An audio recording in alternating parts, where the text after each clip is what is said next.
इंद्र जी, देखो राम का नाम कितनी बार आया है? इंद्र भी आ गया, राम का नाम भी आ गया, कृष्ण भी आ गया, कितनी बार आया? अब आप सब राम को पूजने वाले हैं, आपके मन में राम का जप रहता है। अब एक बात बताओ, जिस व्यक्ति ने, जिस पार्टी ने राम का काम किया है उसको वोट देना बनता है कि नहीं बनता? बनता है कि नहीं बनता? जिसने जो बात कही और उस बात को पूरा करके दिखाया। आपको लगता होगा आप में से कोई अयोध्या गया है? अयोध्या कोई गया है यहाँ से? सुनी है। आप जिस तरह से तंबू बने तो उससे बहुत बेहतर है। इससे भी बुरी स्थिति में भगवान श्री राम की मूर्ति रखी रहती थी वहां पर, और आज से नहीं 500 वर्षों से, 500 वर्षों से लगातार इस मामले का संघर्ष चल रहा था। हिंदू लगातार ये गुहार लगा रहे थे कि भगवान राम का मंदिर बने, भगवान राम का। इसने थोड़ा एक हिसाब में रख देना तो बार बार तेज कम कर लाते थे। तो इस विषय को और इस बात के लेकर ये भारतीय जनता पार्टी आगे बढ़ी और इस विश्वास में पूरे देश को लिया कि हम राम मंदिर बनाएंगे। और आप सब लोग गवाह हैं कि भारतीय जनता पार्टी को आप सबने ताकत दी, और ताकत के बलबूते भारतीय जनता पार्टी ने राम मंदिर बनवाने का मार्ग प्रशस्त किया और राम मंदिर बनने को जा रहा है। आने वाले 2 वर्षों में राम मंदिर का काम पूरा होगा और आप सब लोग वहां पर आशीर्वाद लेकर भगवान श्री राम की गाथा को जन जन तक पहुंचाएंगे। उसी बात पे भारतीय जनता पार्टी ने कहा कि हम धारा 370 तोड़ेंगे, वो काम भी भारतीय जनता पार्टी ने करके दिखाया। इसलिए बंधुओं, मैं आप सबके बीच में कहने आया हूं कि चुनाव आपके सम्मुख है। आने वाली 26 तारीख को मतदान का दिन है, तो इसको एक जितना कर देना जाकर। तो ये वर्तमान में कांग्रेस सरकार, इस सरकार को आप सब जानते हैं कितने साल की सरकार हो चुकी? 3 वर्ष की सरकार हो चुकी। 3 वर्षों में इस सरकार ने कोई काम किया है? कहीं भी आपके गांव में कोई विकास का काम किया है क्या? कोई बताए खड़ा होके भाई कोई किया है क्या काम? श्याम सिंह जी बताओ आप ही।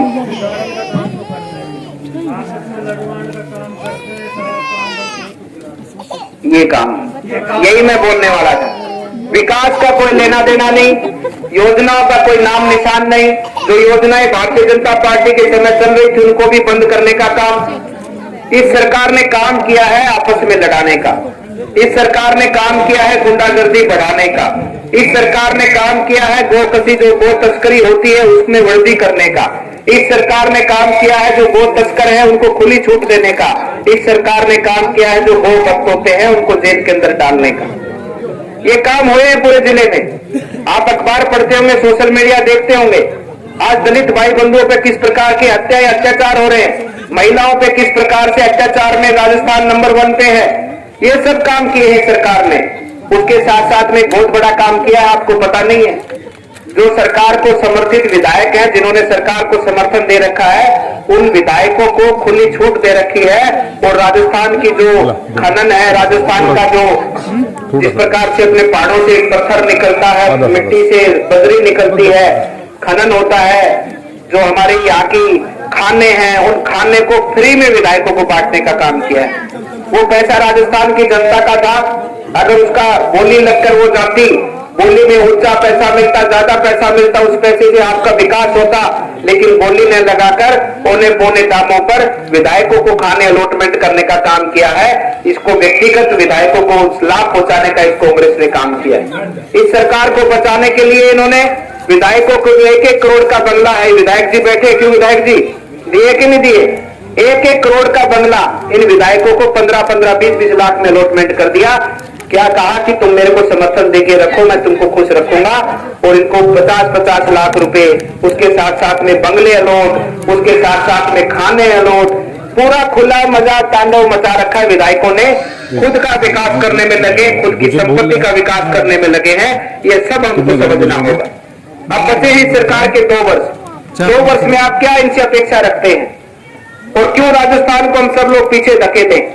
इसलिए इस चुनाव के समय हमें निर्णय करना होगा कि हम सबको राजस्थान को आगे लेके जाना है, क्योंकि हम सबको चिंता है जिस प्रकार से 3 वर्षों में राजस्थान पीछे 10 साल जा चुका है। आने वाले 2 वर्षों में राजस्थान और 5 साल जाएगा पीछे, तो 15 साल पीछे चले जाएंगे। इसलिए लिए इन सरकार की नींद खोलने के लिए हमें भारतीय जनता पार्टी को वोट करना है। आप सब जानते हैं, कोई व्यक्ति सोया होता तो उससे नींद से उठाने के लिए हम उसको हिलाते हैं, उस पे मुंह पे पानी के छींटे मारते ताकि उसकी नींद खुल जाए। सरकार को उठाना हो, किसी संगठन को, किसी पार्टी को उठाना हो, जो वर्तमान में सरकार है उसको उठाना, तो एक ही माध्यम है लोकतंत्र में, वोट की चोट। आपको भारतीय जनता पार्टी का कमल का फूल और हमारे जो वार्ड 19 से प्रत्याशी है उनकी चारपाई का निशान का बटन दबाकर उनको जिताकर इनकी नींद खोलो, ताकि ये नींद से जागे और जनता की सुध ले, जनता के विकास को प्राथमिकता देते हुए राजस्थान को विकास के पथ पर आगे बढ़ाए। इसलिए मैं आप सबसे कहना चाहता हूं, सरकार तो उनकी है, जवाब उनको देना आपको। आप जनता उनसे सवाल पूछेगी कि उन्होंने क्या किया क्या नहीं किया, लेकिन हमें राजस्थान की चिंता है। जैसे 3 सालों में राजस्थान पीछे चला गया विकास के मामले में, अपराधों के मामले में राजस्थान आगे आ गया है। हमें चिंता है राजस्थान की कि आगे ये चीज में ना हो, आगे हमारा विकास हो, आगे अपराधों में कमी आए। इसलिए इसकी नींद खोलना आवश्यक है और नींद तभी खुलेगी जब भारतीय जनता पार्टी जीतेगी, उससे समर्थित प्रत्याशी जीतेंगे, तब जाकर इनको होश आएगा और कहीं ना कहीं ये राजस्थान की सुध लेंगे ताकि राजस्थान आगे बढ़े, राजस्थान पीछे न जाए। इसलिए भारतीय जनता पार्टी चिंता करती है, इसलिए भारतीय जनता पार्टी आप सबको बार बार ये कहती है। आप सबको ये भी मैं बताना चाहता हूं, एक तरफ हमारी भारतीय जनता पार्टी की सरकार है जो योजना लेकर आई है, जो इस योजना के बारे में लोगों को बताया है, तय समय सीमा पर वो योजना आप सबके बीच में पहुंची है। उनमें से सबसे बड़ी योजना किसान निधि, किसान निधि का लाभ आप सभी किसानों ने भी लिया होगा। आपके खाते में भी 2000 रुपए महीने, 3 महीने के बाद में साल के 6000 रुपए आए कि नहीं आए? कितनी बार मिल चुके साल में? और उससे पिछले साल तो पिछली बार मिला के कितने मिल चुके अब तक? 10-12 हजार रुपए मिल चुके। 10-12 हजार रुपए इनके खाते में पहुंचे सीधे। कोई सरकारों ने समय समय पर लोगों से वादा किया होगा, कुछ कर्जा 10-5 हजार करोड़ का माफ किया होगा, इससे ज्यादा किसी सरकार ने माफ नहीं किया होगा। और वर्तमान कांग्रेस सरकार तो झूठ के नाम पर ही बैठी है, वहां पर लोगों से धोखा कर ही बैठी है। इसको तो आप भली बात ही जानते हो। लेकिन आप सबको बताना चाहता हूं कि आजादी के बाद में कोई व्यक्ति, कोई प्रधानमंत्री पहला ऐसा दुनिया में है जिसने सीधा किसानों को 2 लाख रुपए तक की राशि, 2 लाख करोड़ रुपए राशि, इतनी बड़ी राशि सीधा किसानों के खाते में भेजने का काम किया है। अब तक किसी भी पार्टी ने, किसी भी नेता ने, किसी प्रधानमंत्री ने इतनी बड़ी राशि किसानों को सीधे पहुंचाने का, लाभ पहुंचाने का काम नहीं किया। 2 लाख करोड़ की राशि पूरे देश भर के किसानों को पहुंचाने का काम किया है। 10-5 हजार करोड़ की बात नहीं कर रहा मैं, 2 लाख करोड़ रुपए। आप अनुमान लगाना 2 लाख करोड़ रुपए कितना होता है। हर किसान के खाते में गया, हर किसान की जेब में गया है। इसलिए मैं उस पार्टी की बात करता हूं जो पार्टी जो कहती है वो करके दिखाती है। राम मंदिर की मैंने जैसे बात की, धारा 370 की मैंने बात की, उज्ज्वला योजना के माध्यम से घर घर रसोई गैस का सिलेंडर पहुंचा है, आयुष्मान भारत योजना के माध्यम से आपके स्वास्थ्य कवर का लाभ दिया है, उसी प्रकार से जनधन के खातों से माताएं बहनों के खाते खुले हैं, उसी प्रकार से बिजली के माध्यम से जो देश भर में ऐसी बहुत से गांव थे, 5000 गांव थे जिनमें बिजली नहीं थी आजादी के बाद में, उन 5000 गांव तक बिजली पहुंचाने का बात किया है। उसी प्रकार से आप सबको मैं बताते हुए बड़ी खुशी महसूस करता हूं कि अपने गांव में जो जल जीवन मिशन की योजना माननीय प्रधानमंत्री जी लेकर आए, जल जीवन मिशन के बारे में आपको पता है क्या योजना है? पता है गाँव में घर घर नल लगेगा गुरुजी। आपको मैं बताने जो जा रहा हूं ना, इतना बड़ा पैसा केवल अपने गांव में, केवल डेलावास में, ये नहीं कह रहा मैं डेलावास पंचायत के और भी गांव, सिर्फ डेलावास गांव के अंदर इतना बड़ा पैसा अब तक किसी सांसद ने, किसी विधायक ने दिया नहीं होगा। जो मैं कहने के जा रहा हूं, ये पैसा आपके प्रधानमंत्री मोदी जी ने और मैं आप सबके बीच में लेकर आया हूं। इस योजना के माध्यम से माताएं बैठी अभी पानी कहां से लेकर आती हैं? घर में पीने का पानी कहां से लेकर आती हैं? कहां से लेकर आती हैं? टंकी से लेकर आती हैं, दूर से लेकर आती। घर के अंदर तो पानी नहीं आता ना। मैं आपसे वादा करता हूं आने वाले 6-7-8 महीने में आपके घर में कनेक्शन लगेगा, आपके घर में पीने का पानी आएगा, आपको कहीं पानी लेने के बाद नहीं जाना पड़ेगा, आपके घर में सीधा पानी पहुंचेगा। बस मैं यही कहता हूं कि सरपंच साहब थोड़ा सा सहयोग करें इस योजना में, इस योजना का काम करवाने में। 6-7 महीने के अंदर आपके घर में पानी चलकर आएगा, पानी के लिए आपको बाहर जाने की जरूरत नहीं पड़ेगी। ऐसी योजना माननीय प्रधानमंत्री जी लेकर आए हैं और इस योजना के माध्यम से आपको बताते हुए, मुझे बताते हुए, आपको सुनते हुए खुशी होगी कि सिर्फ अपने गांव में 1,45,00,000 रुपए माननीय प्रधानमंत्री जी ने दिए हैं। इस योजना के माध्यम से आपको यहाँ पर बोरिंग भी होंगे, पाइपलाइन भी लगेगी, हर घर में कनेक्शन होगा पानी का और आपको पानी की किल्लत से निजात मिलेगी।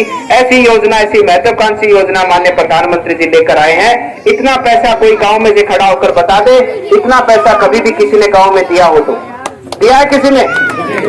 इसलिए मैं कहता हूं कि भारतीय जनता पार्टी को वोट करो। ये पार्टी जो कहती है वो करके दिखाती है और हमने जो वादा आपसे किया है कि हम एक एक इंसान की, एक एक परिवार की तकदीर बदलेंगे, उसकी तस्वीर बदलेंगे और अपने भारत को दुनिया के नक्शे पर सबसे उन्नत भारत, सबसे समृद्ध भारत बनाकर छोड़ेंगे। इस विश्वास के साथ मैं आपसे मैं पुनः कहना चाहता हूं कि हम सब लोग भारतीय जनता पार्टी से जुड़े ताकि आने वाले समय पर अपना गांव उज्जवल हो, अपना राष्ट्र का भविष्य उज्जवल हो और हम सब मिलकर आगे बढ़े। आने वाली 26 तारीख को किस पर निशान लगाना है? और दूसरा, लेकिन आप तो करेंगे, लेकिन आपसे हम आग्रह निवेदन इसलिए कर रहे हैं कि आप इस बात को जन जन तक पहुंचाएंगे, सबको बोलेंगे। आप तो वोट देंगे, आप सब लोग यहाँ पर खड़े हैं, आप सबका उसका प्रमाण है कि आप वोट देंगे, लेकिन आप सबसे हम विषय जो रखने आए हैं, आप वोट दिलाने का भी काम करेंगे और इस अधिकार से लेंगे कि हम विकास करेंगे, हम काम करेंगे।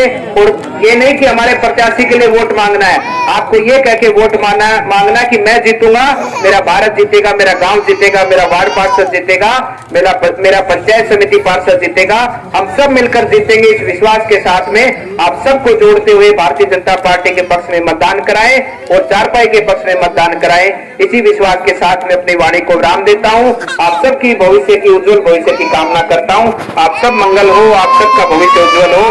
बोलिए भारत माता की।